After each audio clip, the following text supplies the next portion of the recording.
Hey everybody, it's Jason from the Texas Gun Vault, and once again I'm coming to you with another range report. And the firearm that we're going to be taking a look at today has some assembly required. Imagine that you're an Air Force pilot and you get shot down behind enemy lines and you need some type of weapon to defend yourself, or maybe even to hunt for food until you can get rescued. Well, in the past you may have been armed with the Armalite AR-5, a bolt-action 22 Hornet rifle, or maybe the AR-7 chambered in 22 long rifle. Or as of late, the M6 survival rifle, which is a double-barreled single-action firearm chambered both in 22 and in 410. However, the modern battlefield has changed, and you might want something a little bit more substantial. Maybe something that could potentially be fully automatic, and of course, in a much more substantial cartridge like the 5.56. Well, that's what the Air Force tried to create. And the gun that we're going to be taking a look at today is Midwest Industries' take on that very weapon, the GAU-5A Aircrew Service Defense weapon. And yes, this thing is in pieces because it's designed to be put behind the ejection seat of a fighter plane. But it's essentially a fold-up AR-15, or in the case if this was a military rifle, an M16 with fully automatic capabilities. But this is just a semi-automatic firearm, and as it sits is just a pistol. This gun was released by Midwest Industries because the Air Force decided to use their handguard in the assembly process of this gun. So they said, hey, we can make a gun very similar to that, and marketed it, and it might be a smashing success. And it actually was. They sold every single one of them that they made. But unfortunately, these are no longer made, and Midwest Industries doesn't even make this handguard anymore. So if you want to clone this rifle, you're going to have to do some searching. But let's say you've ejected behind enemy lines and you need to put this thing together. Well, how does it go together? Well, this uses the Cry Havok detachable barrel system, and essentially you have this adapter here which mates up with this plate on the upper receiver. It goes together, and then you have these latches, and this can actually be a little bit tricky to get everything lined up, but once everything's lined up you can simply close these latches, and now you have a 12.5-inch AR-15 that was able to be stored behind your ejection seat. We also have a folding pistol grip from FAB Defense, thus making the footprint in the plane even smaller. And in the whole package, you are going to get a couple of magazines. So that's pretty impressive. The whole setup has some Magpul Pro sights, and you are ready to go. You obviously could defend yourself behind enemy lines with this, or even hunt for food, and being that it's in 5.56, you could hunt for something a little bit better than maybe a squirrel or a rabbit. But this is a pistol that was offered by Midwest Industries. As far as I know, it was never offered as an SBR, but you could buy this gun and SBR it. But it has a 12.5-inch barrel. Now, I do want to say that this gun is not clone correct, and we're going to go over some of the differences in just a little bit.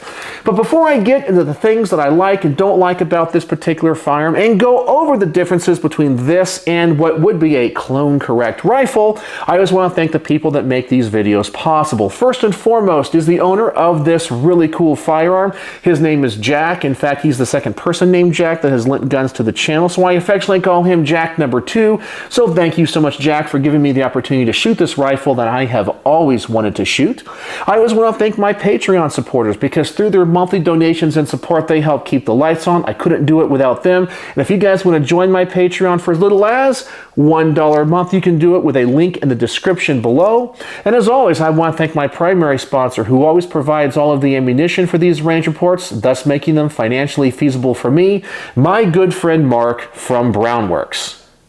And I know if you're interested in a review in a gun like this with some military heritage and provenance to it, you like military guns, and most likely you own a Colt 1911, a Beretta 92, a CZ75, or a Browning High Power, and you've been thinking to yourself, it'd be great if I could make these guns even more personalized to my taste. Well, I have the perfect grip company for you, Brownworks. Brownworks is a custom grip company making one-off customized grips to order out of exotic woods, laminate woods. Mark is an artist. He's a craftsman. He can put on custom logos, custom textures, and custom engravings, as well as finish them in a wide variety of colors and even apply exotic materials like snakeskin and alligator skin to your grips to make them unique and one of a kind. So I'm going to put a link in the comment section below, as well as a coupon code for 10% off your first order. I'm going to ask you guys to go over to his website and see all that he has to offer. And when you place that first order for your grips, please tell him the Texas Gun Vault sent you. All right, so let's talk about the really cool rifle that we have on the table today. Once again, this is the Midwest Industries GAU-5A Air Crew Service Defense Weapon. And this was their in-house version of this gun. Now, I do want to say that I think there are some misconceptions about what this gun is. There's a lot of people that think Midwest Industries actually made the guns for the Air Force to their specifications, and that is not the case. I've done a lot of research on this because you guys know I am a huge cloner. I love to build clone rifles.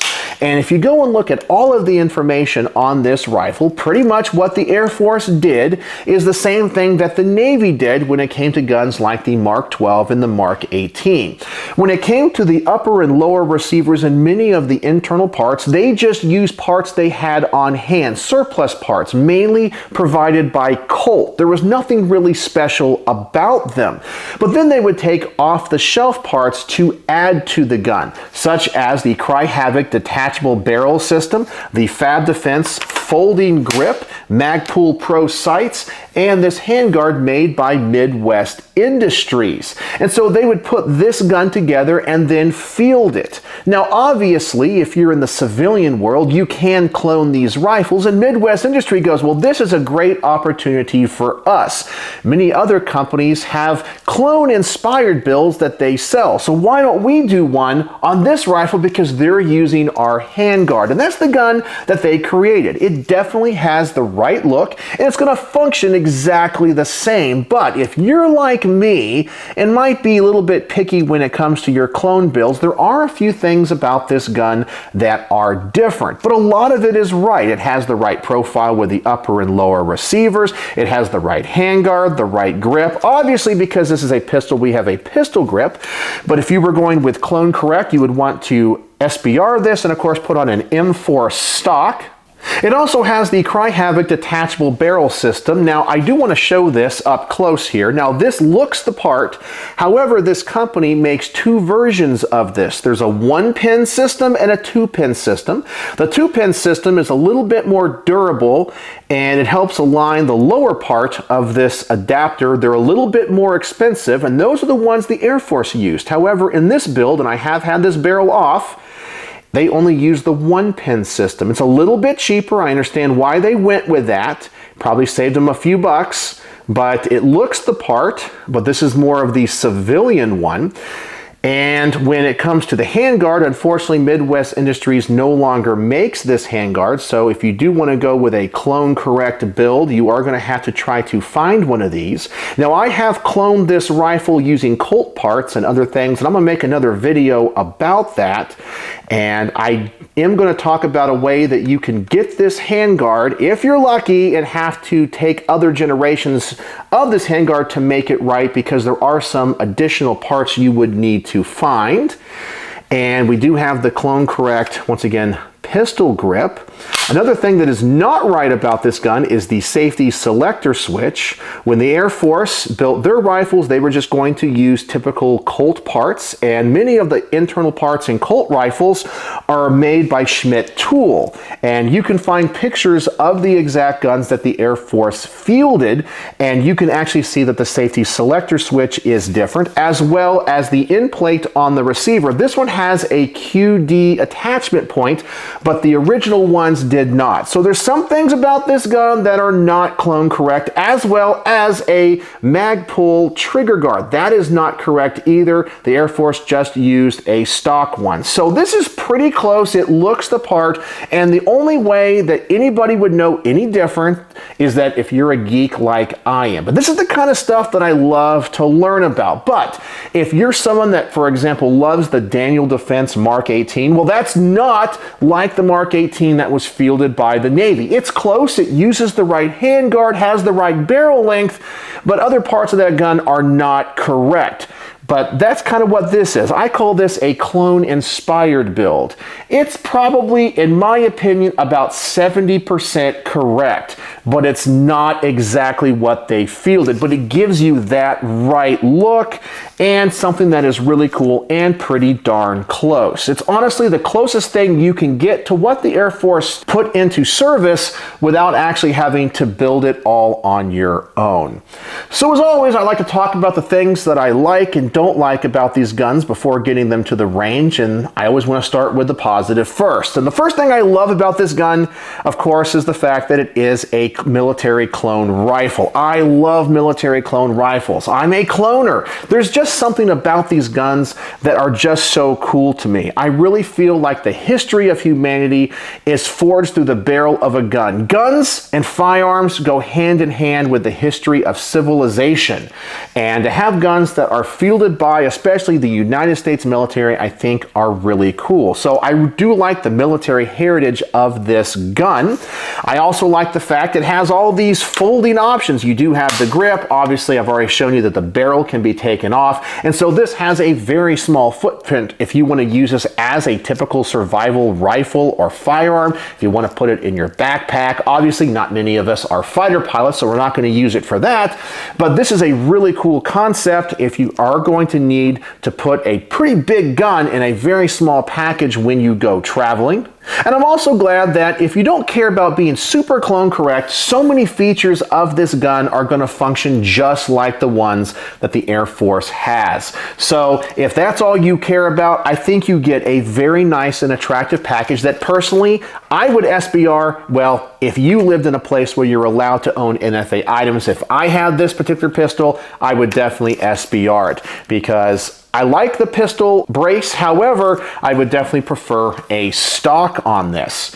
But now let's talk about a couple things about this gun that I don't like. And the first thing I don't like about this gun is actually the alignment of the handguard. Now, I'm only going to talk about this because I have cloned this rifle. And once again, be on the lookout soon for the comparison of my clone versus this particular gun. And one thing I learned when it came to building this gun that I found to be very difficult was the handguard alignment, because when you're putting this on and you have the barrel nut, you'll notice that the top here does not 100% match up equally with the top of this detachable barrel system. And it really takes a long time to get it right and then to screw it down in place. Now, I will say this is pretty darn close, but this is one of the downsides to this detachable barrel system is you have to be real careful with the handguards, and there's no easy way of putting anything from here to get it all aligned. You really kind of have to eyeball it. I would say they got it 95% right, but for me, I'd be taking that off and adjusting that a little bit. But that's just because I am OCD.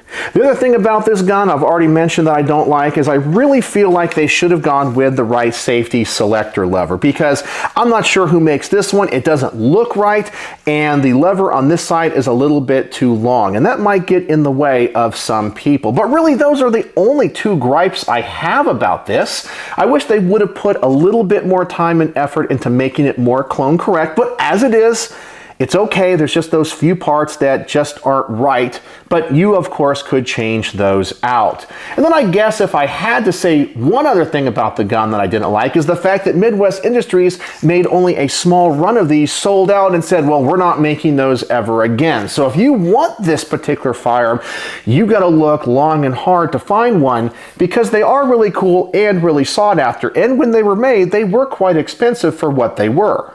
All right, so I've talked enough about this particular gun, so let's get it to the range. As always, I'm going to start by setting up the target at 10 yards. I'm going to load up one of these magazines and just see how the gun functions, see if I have any issues with it. Now, I have shot guns with this detachable barrel system in the past and not had any problems. But I know some people claim to have had that in the past because they have to figure out a way to get the gas from the gas tube into the upper receiver. There's this little adapter point in here in this system that sometimes if it's not properly locked up, it won't work. But I think this gun looks and is going to function just fine. But let's find out, see if I have any problems, see how the gun shoots, and get my initial thoughts and opinions. So let's go to the range, 10 yards, one magazine, and let's put some rounds through this really cool firearm.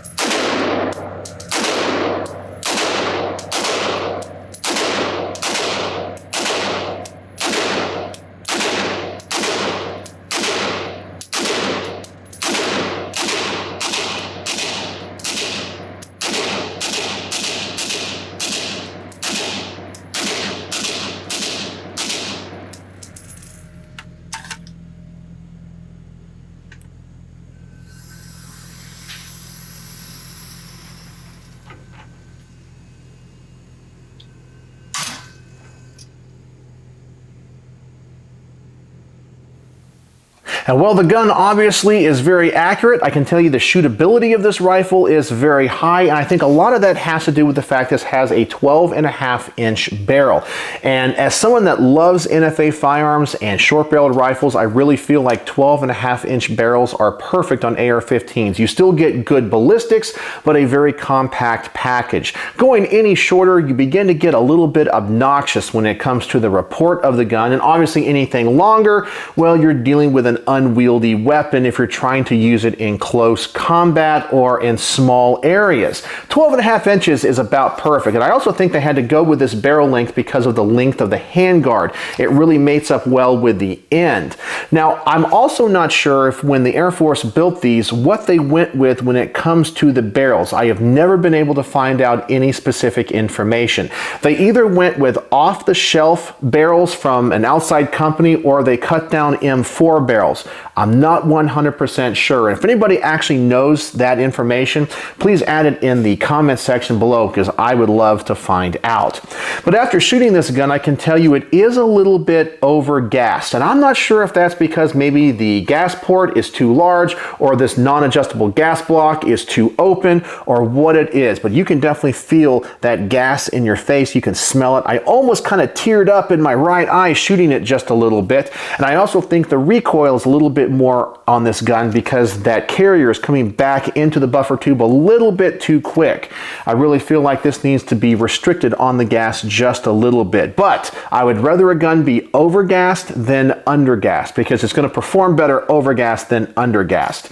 So yeah, overall, I'm really impressed with this. Now, something else that I have to say I'm kind of neutral on when it comes to this gun is the trigger. They just went with a standard mil-spec trigger in this. It's not marked on the outside with anything, so I'm just going to assume it's their in-house brand. It seems to be a little bit heavier on the mil-spec trigger side, but I want to test that out. So I'm going to adjust the camera, get out the lineman trigger pull weight gauge, and see what this trigger is all about. So let's do that now.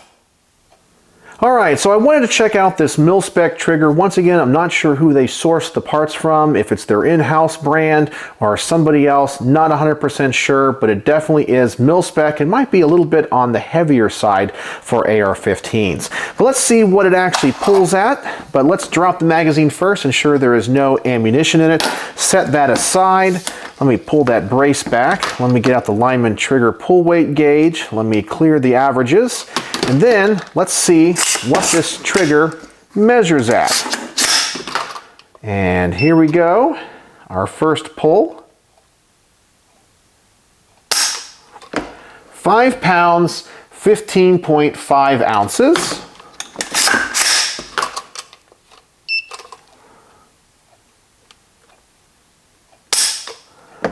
£5, 11.7 ounces.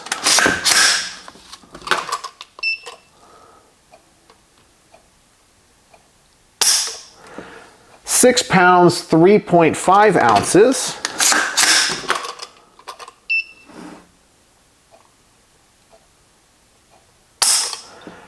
5 pounds, 15.4 ounces. And finally, 5 pounds, 15.5 ounces for an average of 5 pounds, 15.5 ounces. So you guys can see that actually is, in my opinion, a little bit heavier on the mil-spec trigger side. I kind of put most AR-15 triggers at or about 5 pounds. So this is almost 1 pound heavier. It's okay, it's definitely manageable, but I might want to change that out to something else. All right, so the next test I want to do at the range is double the distance of this target. I'm going to put another magazine through it and just see if there's anything else about this gun that I discover that I like or don't like, and I'll report back to you.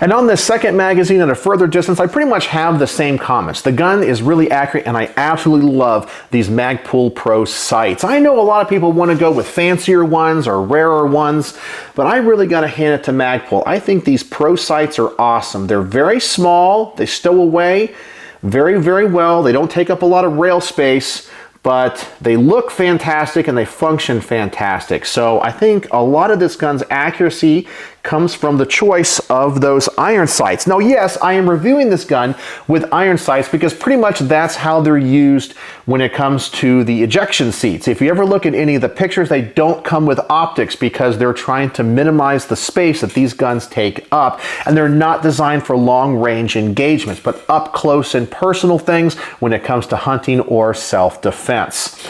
But this gun obviously is pretty darn accurate. So now I want to bench rest this gun. Now I know I'm only going to shoot it at 25 yards, and this firearm is capable of going out way beyond that. But this just is a small self-defense rifle or self-defense firearm designed for hunting and close-up engagement. So 25 yards will be fine for me. So here we go. Let's bench rest this thing and see the type of accuracy I can get out of it if I try to remove the human element.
And I have to say, for what this gun is designed to be, a basic hunting gun or a survival gun, it is very, very accurate. Many times, whenever you have a gun that has a detachable barrel system, whether it's this or something else, you always add that extra variable that makes it harder to keep everything aligned and zero. But this gun doesn't seem to have any of those issues, and I'm very impressed by it.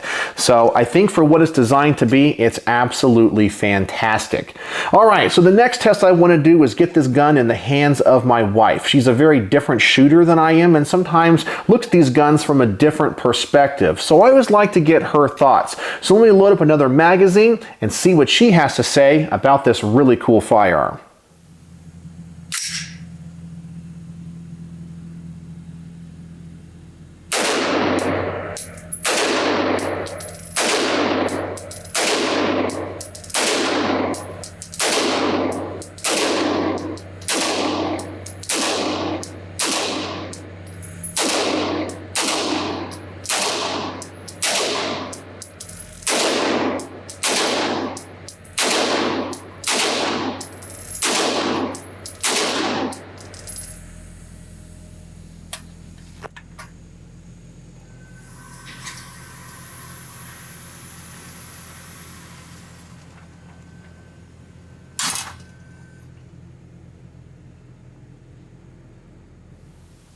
And overall, I think she did pretty good with it, and she did like it, but she did have two issues. One I already brought up, and that is the gun is a little bit gassy, and she was kind of feeling that in her face, and she kind of had to close her eyes a couple times to clear all of that out of her eyes.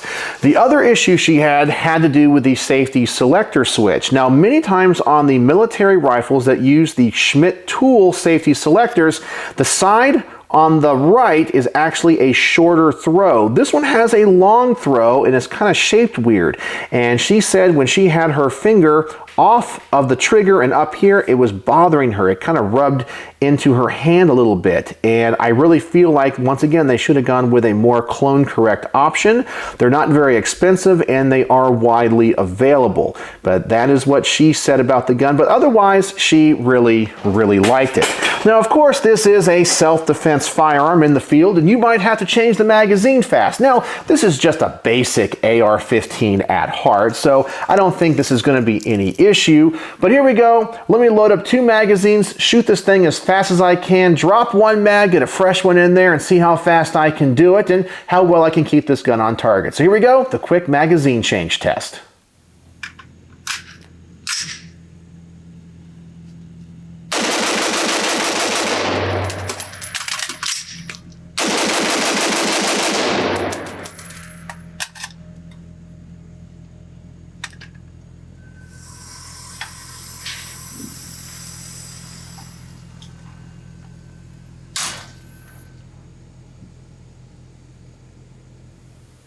And while I don't think I can pull that trigger as fast as other guns, when it came to the quick magazine change, I could do it pretty darn fast. That might have been the fastest one that I have ever recorded. And that's why I love these forge lowers, because I really feel like the magazines drop out of them really, really quick. When it comes to the billet ones, I just can't do it as much. I always feel like the tolerances are a little bit off. But the gun is very well balanced, easy to get back on target, and to keep on target in those shorter bursts. All right, so I want to do one more test, and pretty much it's not really a test, it's just me wanting to have some fun with it. I just want to do a mag dump on this. So let me load up one of these magazines to capacity, just shoot it as fast as I can, just for fun, and then I'll give you guys my final thoughts.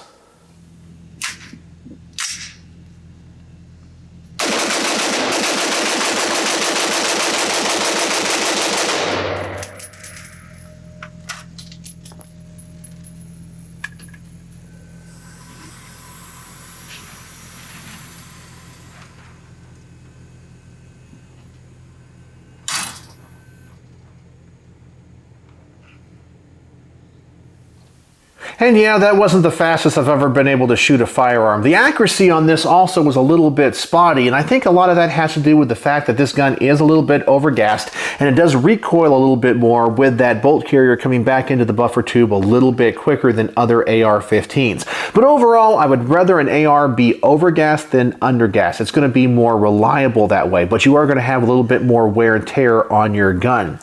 So overall, what are my final thoughts on the Midwest Industries GAU-5A Aircrew Service Defense weapon?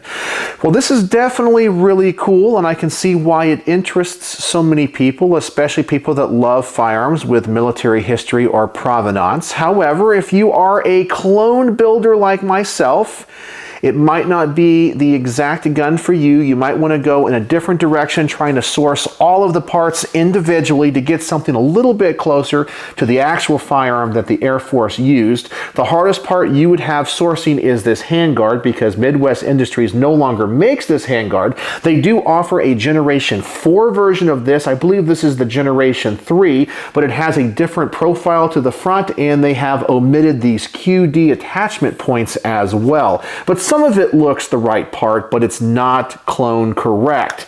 So maybe hopefully one day Midwest Industries will come back out with this handguard or reissue this rifle, because I definitely do think it would be a hot seller, because I definitely see these going for quite a lot when it comes to the auction sites these days. Anything discontinued and kind of military clone-ish always will. So on my star system, how would I rate the Midwest Industries GAU-5A Aircrew Service Defense weapon? Well, I give this 4 out of 5 stars. It's pretty good. It functions well. It seems to be high quality. It has about 70 to 75% clone correctness. It has the cool factor, but not everything on it is right, and it is a little bit overgassed. But I do think it is a pretty darn cool gun, and if you had it, I would definitely recommend SBRing it, getting rid of this brace, going with a stock, and maybe changing out a few of these parts to make it a little bit more clone correct. But if you're going to spend the money on this and you're looking for clone correct, I don't like the idea of spending all this money and then having to change out parts. And there's a few things on this that Midwest Industries could have done to make it a little bit more like what the Air Force used. But that's just their prerogative. It's their firearm, but it does function well, and I think a lot of people really like this. So 4 out of 5 stars for the Midwest Industries GAU-5A Aircrew Service Defense weapon. What do you guys think? Do you guys remember when these came out? Did you remember all the reviews on them? I'm so glad that I got a chance to shoot it and review it and see what I thought. It's definitely cool, but I may like my clone correct one a little bit more, and I'm going to make a video on that when comparing the two. So let me know what you think in the comment section below. Is this a really cool rifle or just a gimmick? So, as always, thanks for watching. Did just a little bit more, but I would load up another magazine, get this gun in her hands, and can see what she has to say? Well, I easily give this thing 5. Oh, damn it. Barrel detachments. Oh, all of that is going to be your personal preferences. But for me, it's a 4.5